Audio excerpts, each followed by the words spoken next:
Assalamualaikum warahmatullahi wabarakatuh. Halo semua, saya Lutfiah Hapni dari jurusan Pendidikan Agama Islam Stambuk 2022.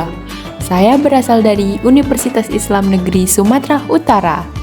Sekelumit sejarah Islam di kota Medan, Sumatera Utara mengusik batin saya untuk terus menjelajah kota Medan yang penuh akan sejarah Islam dengan balutan etnis Melayu. Rona Islam di Sumatera Utara sangat kental akan sejarahnya, yang menjadikan kota Medan ini sebagai salah satu kota dengan kerajaan Islam yang berbalut etnis Melayu. Tak habis sampai di situ, ikon di kota Medan yang penuh dengan sejarah telah saya kunjungi dengan segala keunikan di setiap ornamennya. Masya Allah. Kali ini saya akan mengunjungi salah satu masjid bersejarah di kota Medan, yaitu Masjid Datuk Badiuzzzaman Surbakti. Sejarah Masjid Kedatukan Badiuzzzaman Surbakti sudah berusia 137 tahun, teman-teman. Nah, masjid ini pula adalah peninggalan Kerajaan Sunggal. Nah, masjid ini pula dibangun pada tahun 1885 oleh seorang Raja Sunggal, yakni Raja Serba Nyaman atau dikenal luas dengan sebutan Datuk Diraja Badiuzzzaman Sri Indra Pahlawan Surbakti. Nah, Datuk Diraja Badiuzzzaman Sri Indra Pahlawan Surbakti merupakan raja ke-7 dari Kerajaan Sunggal. Masjid ini bukan saja simbol perjalanan Islam di tanah Melayu, namun juga memperlihatkan nilai-nilai perlawanan terhadap kolonialisme terhadap bangsa Belanda kala itu.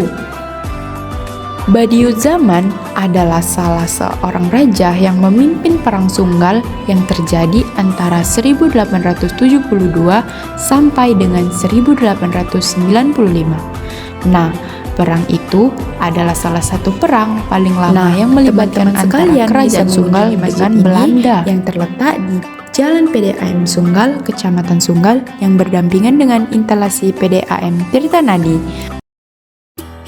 For your information, masjid ini dahulunya para pejuang dari Kerajaan Sunggal berkumpul dan bermusyawarah untuk melawan penjajahan Belanda.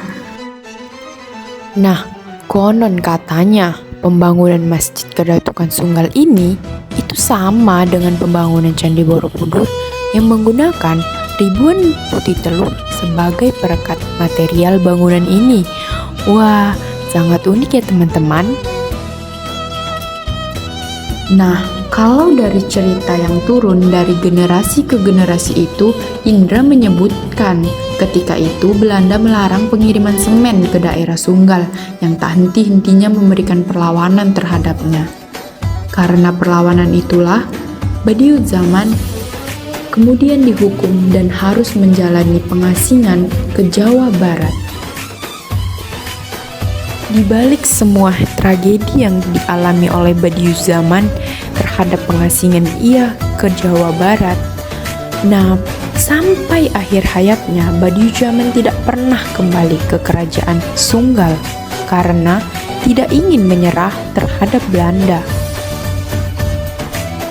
Tak habis sampai di situ, teman-teman. Saya semakin penasaran akan sejarah Masjid Badiuzzzaman Surbakti ini. Nah, di sekitar Masjid Badiuzzzaman terdapat pula makam-makam kerabat Kerajaan Sunggal.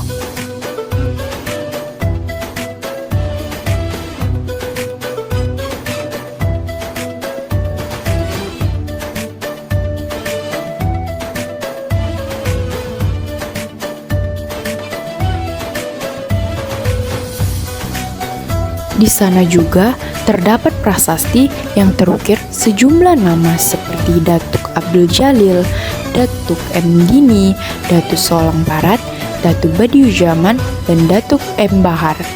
Nah, masjid ini dibangun di sebelah Kerajaan Sunggal yang kini telah berganti menjadi depot air PDAM. Nah, kini juga hanya tersisa masjid tersebut yang menjadi bukti peninggalan Kerajaan Sunggal.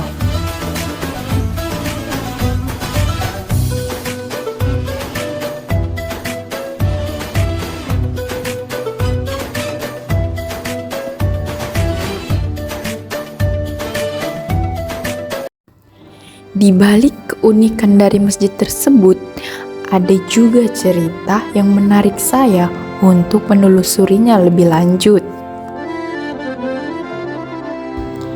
yaitu sejarah tentang mengapa Datuk Badiuzzamanan Raja Sunggal yang diasingkan Belanda ke Cianjur, Jawa Barat.